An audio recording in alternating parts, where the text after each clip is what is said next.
امام ابو حنیفہ رحمۃ اللہ علیہ کب آئے اور ان کے آنے سے پہلے کس طرح کی نماز پڑھی جاتی تھی. امام ابو حنیفہ رحمۃ اللہ علیہ کی پیدائش 80 ہجری کی ہے. ان کا انتقال 150 ہجری میں ہوا. کسی سے میں نے بھی ایک بار سوال پوچھا تھا کہ امام ابو حنیفہ جو صحابہ جو تھے وہ کون تھے؟ حنفی تھے، شافعی تھے، کون تھے؟ مالکی تھے. نے کہا صحابہ حنفی تھے. نے کہا رسول اللہ صلی اللہ علیہ وسلم کون تھے؟ حنفی تھے، شافعی تھے. کوئی بہت ہی کم علم والا تھا، اس نے رسول اللہ صلی اللہ علیہ وسلم کے لیے بھی لیا تھا، وہ بھی حنفی ہوں گے. اب حنفی کون ہے؟ امام ابو حنیفہ رحمۃ اللہ علیہ ایک بہت بڑے امام ہیں. الحمدللہ ہم علم والوں کو رسپیکٹ کرتے ہیں. وہ 80 ہجری میں ان کی پیدائش ہے اور رسول اللہ صلی اللہ علیہ وسلم کے بعد میں ان کے آنے میں کافی وقت ہے. تو ہمیں جاننا ہے کہ صحابہ اکرام نے کس طرح نماز پڑھی. انہوں نے قرآن و سنت کے طریقے کے مطابق نماز پڑھی. تابعین، تبع تابعین چلتا رہا. اب یہ جو ائمہ تھے، امام ابو حنیفہ رحمۃ اللہ علیہ، امام شافعی رحمۃ اللہ علیہ، امام مالک، امام احمد بن حنبل رحمۃ اللہ علیہ، یہ سب جو تھے یہ بڑے امام تھے، اپنے ٹائم کے عالم تھے، لیکن انسان تھے. انسان ہونے کی وجہ سے ان سے کبھی بھول ہو سکتی ہے، کبھی مسٹیک ہو سکتی ہے. دیکھیے اللہ کے رسول صلی اللہ علیہ وسلم سے بھی بھول ہوئی. ہم گناہ نہیں کہیں گے، ہم بھول کہیں گے.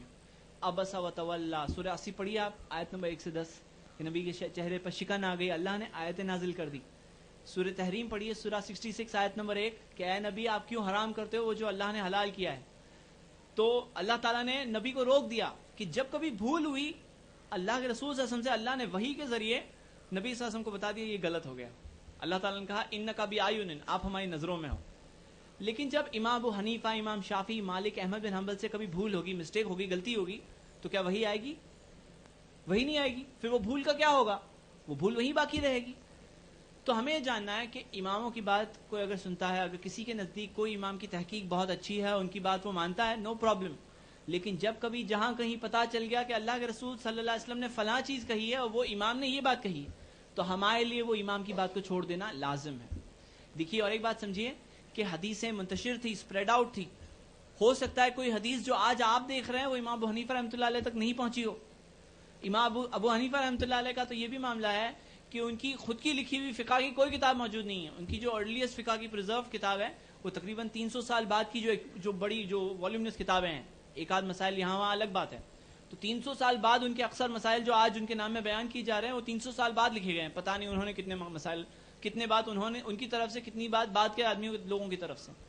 آپ دیکھیے کہ ان کے خود کے اسٹوڈنٹ جو تھے، امام ابو حنیفہ رحمۃ اللہ علیہ کے جو اسٹوڈنٹ ہیں، امام جو دو ٹاپ اسٹوڈنٹ ابو یوسف، امام محمد الشیبانی. اب ان دو اسٹوڈنٹس نے شاہ ولی اللہ محدث دہلوی بتاتے ہیں کہ تقریباً 1/3 مسائل میں امام ابو حنیفہ کے ساتھ اختلاف کیا. کہ امام ابو حنیفہ ایک مسئلہ بیان کر رہے ہیں، وہ دوسرا مسئلہ اختیار کر رہے ہیں، اختلاف کیا. تو یہ چیز پائی جاتی ہے، ہم پاتے ہیں یہ چیز.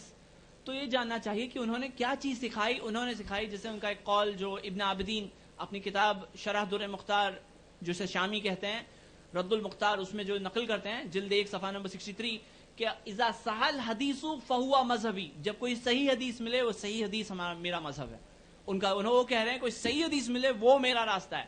تو اگر کوئی صحیح طرح سے اس چیز کو فالو کرنا چاہتے، اصول کی بات تو پہلے ماننا چاہیے. دوسری باتیں ماننے سے پہلے اصولی بات جو وہ کہہ رہے ہیں، پرنسپل کی بات تو پہلے ماننی چاہیے اور ہمیں وہ چیز مان کر وہ چیز کے مطابق کرنا چاہیے. قرآن اور صحیح حدیث سے جو چیز ثابت ملتی ہے ہمیں وہ ایکسیپٹ کرنا ہے، اس پہ عمل کرنا ہے.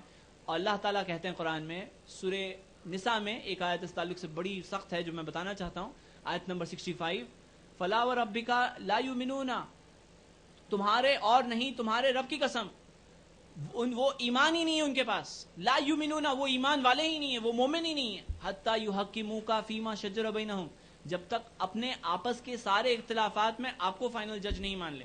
تو نبی صلی اللہ علیہ وسلم کو فائنل جج ماننا ہے. کوئی بات کوئی کچھ بھی کہے، نبی کی بات آ گئی ختم، ایوری تھنگ ڈراپڈ، نبی کی بات ہم لیں گے. ثم لا یجدوا انفسهم حرجا مما قضیت، اور اپنے نفسوں میں ذرا برابر بھی رکاوٹ نہیں پاتے، وَيُسَلِّمُوا تسلیما، لیکن پوری طرح سے اس بات کو قبول کر لیتے ہیں. ہمیں یہ بات کو فالو کرنا چاہیے. اس میں بطور اضافہ میں کہوں گا کہ شرح وقایہ جو ہے یہ حنفی مذہب کی کتاب ہے اور اس کی شرح، اس میں فٹ نوٹس لکھے ہیں مولانا عبدالحی لکھنوی نے. تو جیسا کہ بتایا کہ ابھی 1/3 مسائل میں اختلاف کیا ہے. امام غزالی کے حوالے سے عبدالحی لکھنوی نے کہا ہے کہ 2/3 مسائل میں اختلاف کیا ہے، یعنی 2/3 جس کو ہم کہیں گے 70% مسئلے بنتے ہیں. اگر آپ کو ایگزیکٹلی کیلکولیشن کرنا ہے تو کم سے کم 66% ہوتا ہے, 66%.